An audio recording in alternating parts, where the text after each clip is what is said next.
until the politics. So if more Western Jews came there, maybe the Arabs would have a greater incentive to stay. You're right. If the Western Jew goes there and remains Western and lives in the cities, in population concentrations, the Arabs will have the land.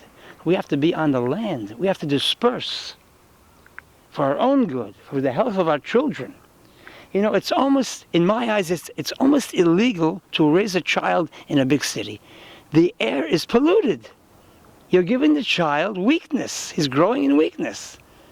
If the rabbis were wise enough, I think, they should say, you cannot raise a child in Bnei Brak. They have asthma there, the children. It's humid. It's polluted. You should go to the hills.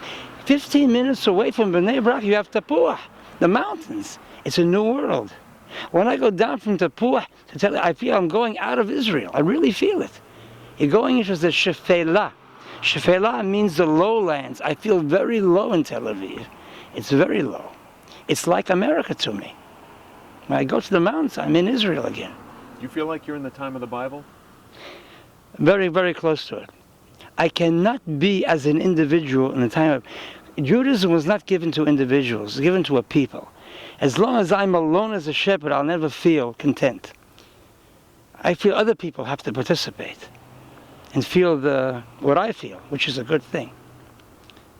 You feel that you live more Jewishly by being on the land? I do. I'm connected with Avraham, Yitzhak, and Yaakov. We just finished the Sefer Bereshit. It tells that our forefathers were shepherds, not out of lack of alternatives. They wouldn't want to be computer programmers. They wouldn't want to be speculators in the stock market. They wanted to have contact with God's work. They chose this, not because of lack of alternatives. I always ask rabbis, Shlomo HaMelech was very wise. He could have invented an automobile, an airplane, a telephone. But he knew this would create confusion, chaos, speed. Speed kills, not only because of accidents. The rapidity of a person's life, when you're running and you're under pressure, you're losing everything. Not only your health, you're losing thoughts. See, I have clear thoughts in the field. That's what I have. 3-4 hours of clear thinking. It's worth a great deal. Do you feel like you're an extension of the Torah in your work? I'm living with the Torah, you see. I cannot be in the field without reading Torah. I usually have a small Chumash in my pocket, except on Shabbat when I can't take it. But if I don't read in the field, I feel, first of all, it gives me a strength against our enemies. When I read out loud, and I feel they're afraid. And not only I feel, I know it. It's a fact for me. I've been doing it so many years. Because it's hard to say this, because their cruelty makes us look at them as subhuman. I mean, to kill children, to kill the way they kill, it's subhuman. Let's not get away from the facts. But still in all, they have a sensitivity toward a Jew who's doing what I'm doing. So they keep away from me. Baruch Hashem. A respect, you think? I do believe so. I do believe so. I've spoken to them many times face to face. Yeah. Tell me, does it pain you to deal with Palestinians after what they did to your daughter? Any terrorist attacked, not only my daughter and my son-in-law. The next day when I see Arabs, I look them in the face, and I can't look at them, and they know it. And, they move away. They move away. And they have the word in Arabic, shahed. Shahed means someone who commits suicide, the Arabs. And they have a reward in the other world, so to speak. It's a ridiculous concept. They have, for killing, they can explode themselves in a restaurant. That's what's happened in Jerusalem. It's happened. Families were killed by these subhuman terrorists. And they get a reward. They have streets named after them afterwards, and their families get money. So it's... Do you Go on. So if our government believes, and if the American government believes that we can live in peace with them, they're making a terrible mistake, and it's going to be paid for in blood. In their blood, in our blood. But they're going to lose in the end. Because the next war, we're not going to leave them around. The last war we left them, they came back. Next war, they won't be coming back. So I really don't want to kill. I don't want to see blood spilled. I really don't. Let them go. There are so many places for them to live. Make fences in our... It's such... I don't like to say Israel is a small land. For me, it's endless. When I'm in the field, I feel it's endless. But geographically, I mean, you're going to put 10 million people.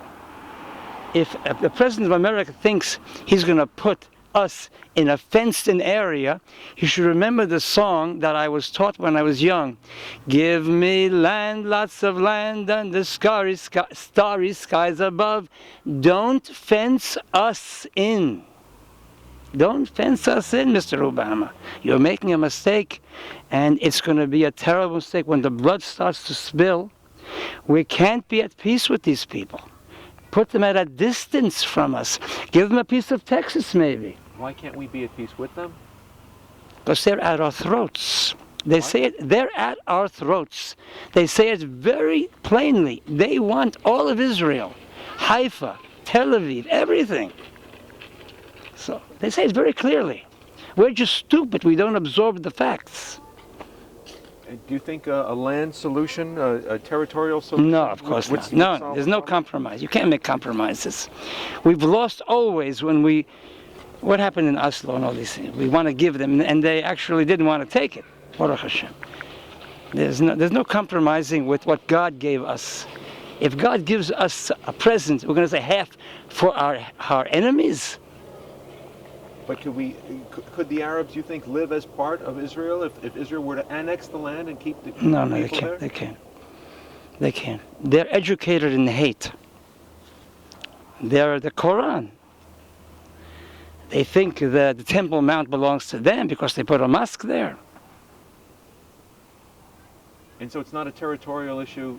You're saying it's a... It is for us. It's for us. It's our land. Right. We've got to get it through our heads and hearts that there's no compromises on land. You can't say, you take half, we'll take half, we'll live in peace. There won't be peace. It'll be pieces, but not peace. He's cutting things in pieces. It's very funny that English has this lack of clarity in language. Peace. He's making peace by cutting us into pieces. There'll be no peace, no shalom. Shalom can only achieve when each nation has its own land. And what about annexing Yesha, annexing Judea and Samaria? It has to be done. It has to be done. But can the Arabs live there, you think, as good Israeli citizens? No, maybe they can't. They can't. If they were educated in one more generation? No, because they want to control the land, and the land belongs to us. We have to, see, that's the problem with us. We're not out on the land, as I said before. If we come as Americans, we want to live in a suburban area and go to the supermarket and not grow something by our own hands, we're never going to come back to the land. We've got to go back to simplicity. We've got to grow our own trees as much as possible. You can't do it in a year. You can't do it in 2 years. Slowly begin. Use the supermarket, but slowly start to grow some vegetables. My wife does it. I raised 11 children, and we never bought meat outside. Most of the vegetables were one. We had our own chickens, our own eggs. We made our own cheese, our own yogurt. I raised all my 11 children. My wife never worked a day, only in the house with the children.